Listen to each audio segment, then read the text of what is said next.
আজকের ভিডিওটা কিন্তু খুবই বিরক্তি নিয়ে শুরু করেছি। এই যে বিকেএমই এর হাতেমালি থেকে 50 লাখ টাকার চেক নিচ্ছে সার্জিসের পাশে ধরে আছে আক্তার। দুইজনেই আমাদের খুবই ভালোবাসার মানুষ, আমাদের অনেক আশা এই তরুণ নেতৃত্বের প্রতি। আমরা মনে করি ওরা নতুন বাংলাদেশ গড়বে, এই স্বপ্ন ওরাই জাগাইছে। আক্তার আর সার্জিস, তোমাদের বলি, এই হাতেমালিকে চেনো না? যদি বলো চিনি না, তাহলে বলবো কার সাথে দেখা করতে যাইতেছো, কার কাছ থেকে অনুদান নিচ্ছ, সেটা আগে দেখে নিবা না? এটা দেখে নিতে হবে, দেখে নিবা এরপর থেকে। এটা একটা রিকোয়েস্ট থাকলো। এই লোকের আন্দোলনের টাইম একটা বক্তব্য শোনাই তোমাদেরকে, শুনো কি বলছে। এরকম একটা সংকটকালে আবারও এই ধরনের একটা সিচুয়েশন আমরা কিন্তু কখনোই আশা করিনি।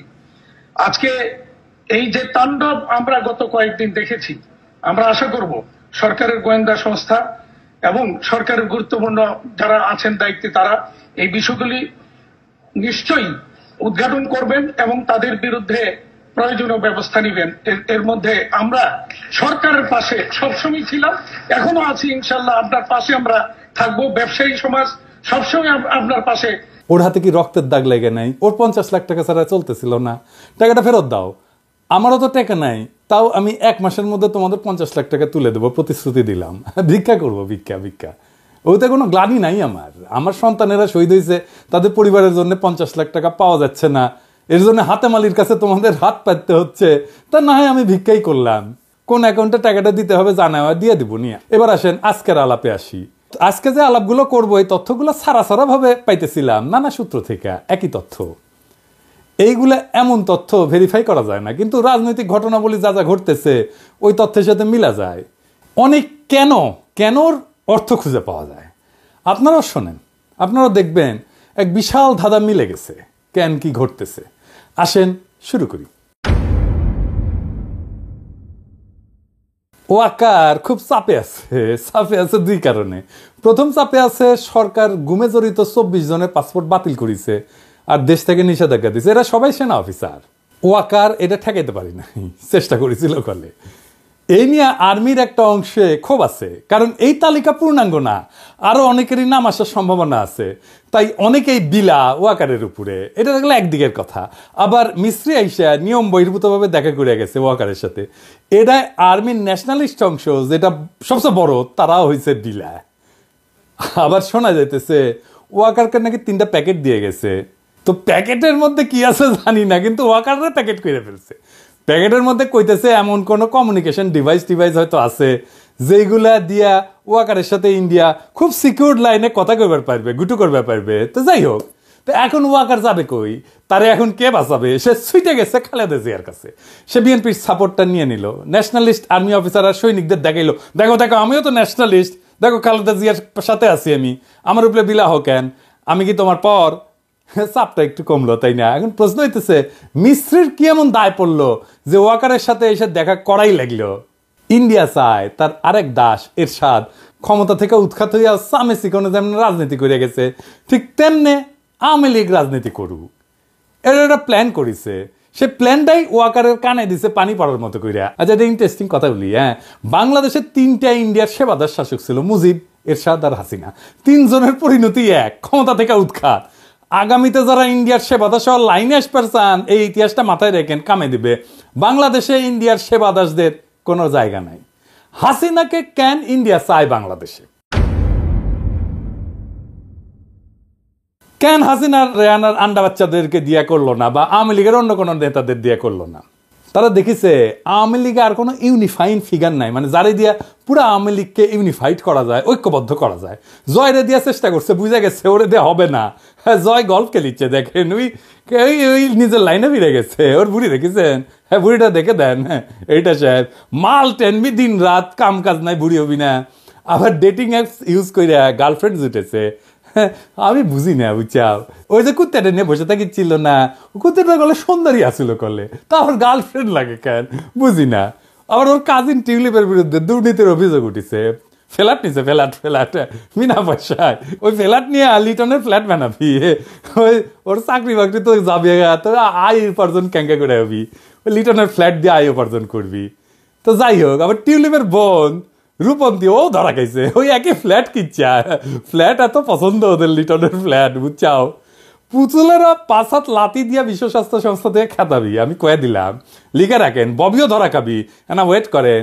এগুলো গেলে এমনি এমনি হচ্ছে না, এইগুলা কোনো র্যান্ডম ঘটনা না। হাসিনার পুরা ফ্যামিলি নেক্সট জেনারেশন যেন মাথা তুলবেন না পারে সে ব্যবস্থা করবে ওয়েস্টার্নরা, পশ্চিমারা, বুঝছাও? তার মানে বুঝেছেন তো, হাসিনারে ছাড়া উপায় নাই ইন্ডিয়ার। তারাই সামনে রেখে আওয়ামী লীগটা গুছায় শেষ চেষ্টা করবে, তার রাজত্ব কিছুটা যদি রক্ষা করবে পারে। তো এখন কেমনে হাসিনাকে বাংলাদেশে আনবি? ওই যে শর্ট করে ঢুকে পড়বে কইছিল না, ওই শর্ট করে ক্যাঙ্কে করে ঢুকে দিবি, সেটার প্ল্যান কি? হাসিনাকে ফেরত দিবে ইন্ডিয়া, এটা কয়ে গেছে মিস্ত্রি। আবার লাফায় উঠেন না যে ইন্ডিয়া কত ভালো, হাসিনাকে ফেরত দিচ্ছে। হ্যাঁ, তাই মনে হচ্ছে ফেরত দিলে তো ওয়াকারের সাথে কথা কওয়া লাগে না। ওয়াকারকে সে কন্ডিশন দিছে, সেটা হইতেছে তারে এরশাদের মতো নিজ গৃহে অন্তরীণ রাখতে হবে। এরশাদকে যেমন রাখিছিল না, খালেদা জিয়াকে রাখিছিল না, সিংহে করে রাখা লাগবি। সেই গৃহ কোনটি? নিজ গৃহ কোনটি?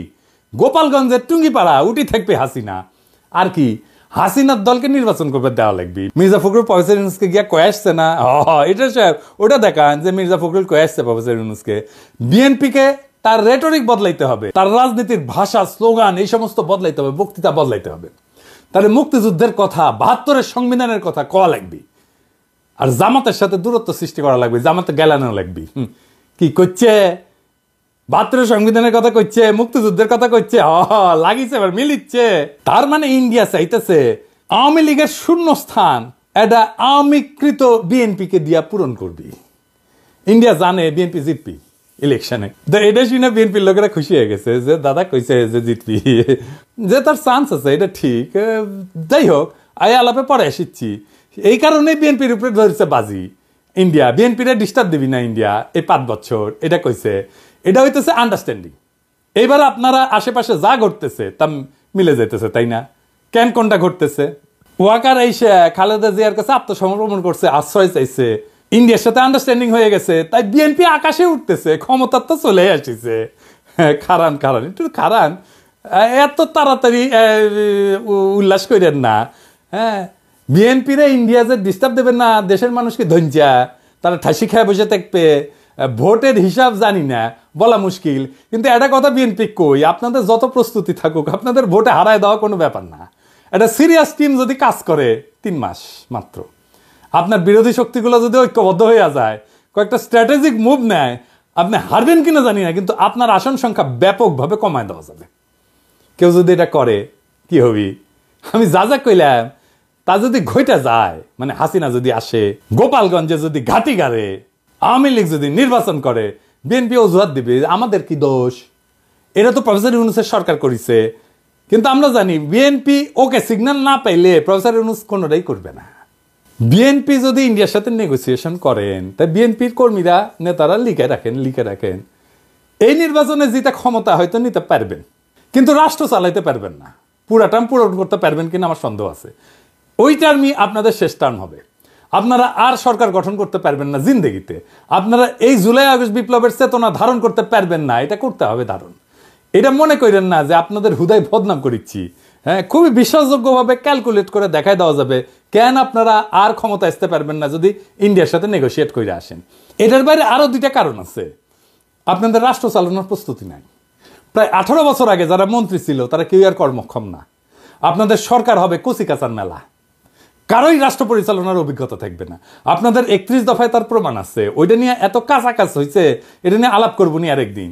আর 2 নম্বর হইতেছে ভারতের সাথে ঘুটু করা বাংলাদেশের মানুষ খুবই খারাপভাবে নিবে। তাই খুব খেয়াল, সামনে মুরগি পিছে শেয়াল। যাই হোক, আজকে এপিসোডের শেষে একজন শহীদের গল্প বলি। 2.5 মাস আগে ওর বাবা মরে গেছে। আমার বেটার টাকায় চলতো বড় সোয়ালের পড়াশোনা আর 4 জনের সংসার। বেটা আর নাই রে, এখন কিডা চালাবনি সংসার। বিলাপ করতে করতে ভাঙা গলায় কথাগুলো বলছিলেন বুলজান খাতুন। আন্দোলনের সময় নারায়ণগঞ্জের একটি ভবনে হামলাকারীদের দেওয়া আগুনে পুড়ে তার ছেলে আব্দুস সালামের মৃত্যু হয়। বুলজান খাতুন কুষ্টিয়ার কুমারখালী উপজেলার জগন্নাথপুর ইউনিয়নের চর ভবানীপুর গ্রামের মৃত সাবের আলীর স্ত্রী। তার ছোট ছেলে আব্দুস সালাম নারায়ণগঞ্জের চিটাগাং রোড এলাকায় একটা 10 তলা ভবনের 2য় তলায় ব্যাংকটির একটি শাখায় সাজসজ্জার কাজ করছিলেন। আন্দোলনের সময় সহিংসতায় বিকেলে ওই ভবনে আগুন দেয় দুর্বৃত্তরা। আগুনে পুড়ে ঘটনাস্থলেই মারা যান সালাম। চর ভবানীপুর গিয়ে দেখা যায় টিন শেডে আধ পাকা একটি ঘরের ভেতর সালামের মাকে ঘিরে বসে আছেন স্বজনেরা, আর তার মা বিলাপ করে কাঁদছেন।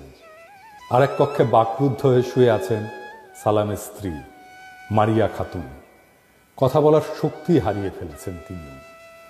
পাশেই বিছানার উপরে খেলা করছে তাদের 1.5 বছর বয়সী একমাত্র সন্তান। শিশুটিকে দেখে কেউ কেউ বলছিলেন সে বুঝতেই পারছে না যে তার বাবা আর নেই।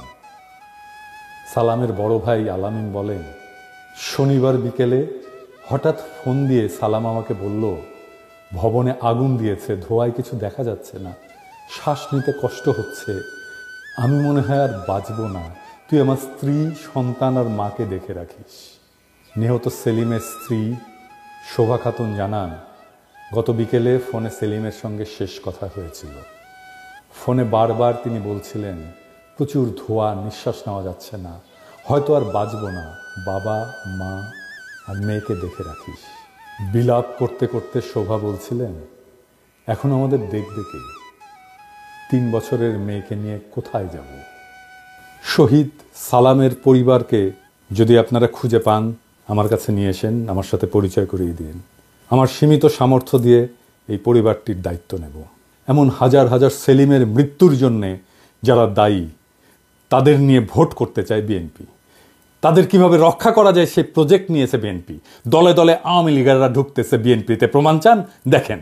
জয় বাংলা, বাংলাদেশ জিন্দাবাদ, বাংলাদেশ জিন্দাবাদ। যাই হোক জয় বাংলা বলতে বলতে অভ্যাস আছে, তো আমরা এখন পরিবর্তন হয়েছি, পরিবর্তন হতে যাচ্ছি। যাই হোক, কেউ নেবেন না। বাংলাদেশ জিন্দাবাদ, বাংলাদেশ চিরজীবী হোক। হরে কৃষ্ণ।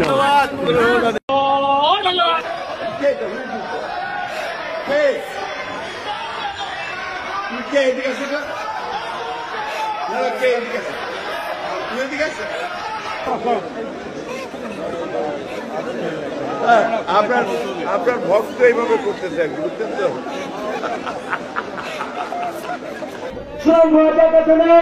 আগামী দিনের কান্ডারি এই বক্তব্য বলে আমি আমার বক্তব্য এখানে শেষ করছি। জয় বাংলা, বাংলাদেশ, বাংলাদেশের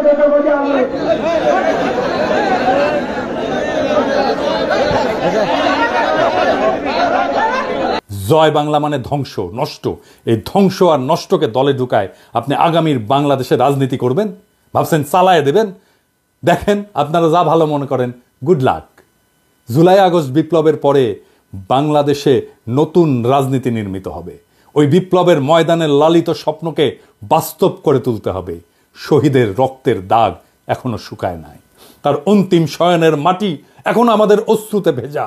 সেই রক্ত আর অশ্রুর উপরে দাঁড়ায় আমরা এক নতুন বাংলাদেশ গড়ার শপথ নেব, কারণ সেই শহীদেরা অপেক্ষায় আছে এইটা দেখার জন্যে যে তাদের আত্মত্যাগ বৃথা যায় নাই। ইনকিলাব জিন্দাবাদ।